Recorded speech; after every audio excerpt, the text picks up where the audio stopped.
D'abord, on a vu ce soir la différence entre une équipe... Très clairement, on a vu la différence entre une équipe qui va jouer les playoffs et une équipe qui va jouer son maintien. Nanterre a fait un match très sérieux. Ils avaient besoin aussi de prendre ce match-là. Et puis nous, on a fait 2 entames très compliquées. La première mi-temps, donc début de match, et puis au retour des vestiaires, où on a pris l'eau en fait, très clairement. C'est dommage parce que le deuxième quart-temps, on le gagne, et le dernier quart-temps, même si après c'est joué, on pourra toujours dire qu'il n'y avait plus de rien à attendre, mais on fait match nul sur le dernier quart-temps. Je pense que Nanterre avait peut-être plus faim que nous sur cette entame de match. Mentalement, j'ai trouvé que nous, on était on était en dessous, mentalement. Alors, est-ce que c'est dû à une raison physique, peut-être? C'est peut-être dû aussi au fait qu'on a fait des premiers stops défensifs, mais quand ça ne s'est pas concrétisé derrière en attaque. Et après, ils ont eu beaucoup d'adresses à l'extérieur.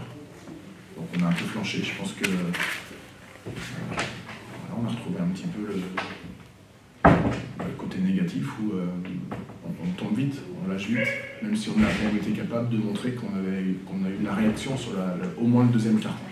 Ils nous ont tués sur leur jeu rapide. Si les stats sont bonnes sur le contre-attaque, ils sont à 12 points sur contre-attaque. Voilà, mais parce qu'on n'a pas fait les efforts, offensivement. Je pense que mentalement, les gars n'étaient pas dedans ce soir. Ça arrive, de ne pas être dedans des fois un soir aussi, ça arrive. Bah, ce soir, voilà, c'était contre Nanterre, à la maison. Quoi qu'il puisse arriver, qu'on ait gagné ou qu'on ait perdu, je pense que cette coupure elle vient à un point nommé, puisque il y a quand même eu beaucoup de choses qui se sont passées depuis le début de saison, et je pense que ça va faire du bien à tout le monde aussi de partir. Peut-être même que ça va faire du bien à tout le monde de partir avec cette défaite. Ça va peut-être faire réfléchir tout le monde, et puis on va recharger les batteries mentalement pour enchaîner le lundi 4 janvier. J'ai revu ce soir l'équipe que j'avais vue à Paris. On n'est pas une équipe de shooters et on tire 27 fois à 3 points. C'est quand même pas notre première qualité. Et on envoie dans tous les sens. Surtout en première intention, je parle. Quand le jeu est construit et qu'il y a un shoot qui est ouvert, pourquoi pas, mais quand c'est en première intention, je pense que c'est pas notre première qualité. Et donc ça, on fait des passes dans le dos, on essaie de faire des passes décisives dans le dos. Sinon on se trompe là. Et puis on essaie d'envoyer des joueurs au alley-oop, qui est une belle action de basket quand elle est réussie. Mais nous, on se trompe aussi. C'est pas une période, à un moment de la partie où on tente un alley-oop.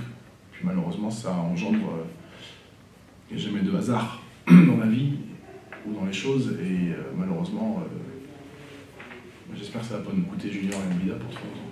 On a eu Paris où ça a été pour nous le All-Star Game en fait. C'était notre All-Star Game à nous, mais que en échec. Et voilà, des fois il faut aussi savoir faire des erreurs pour savoir ce qu'on peut faire ou ne peut pas faire. Et étrangement, il y a eu une belle réaction après Paris, puisqu'on a ensuite enchaîné quelque chose de plus positif contre Antibes. Donc voilà, mais il faut que mentalement, il faut qu'on soit concentré et qu'on sache ce que nous on est capable de faire ou pas. Mais de la première seconde à la dernière seconde, c'est pas d'un coup d'un seul où je vais être capable de faire un alley-oop ou une passe dans le dos, quel que soit le score, quel que soit l'adversaire.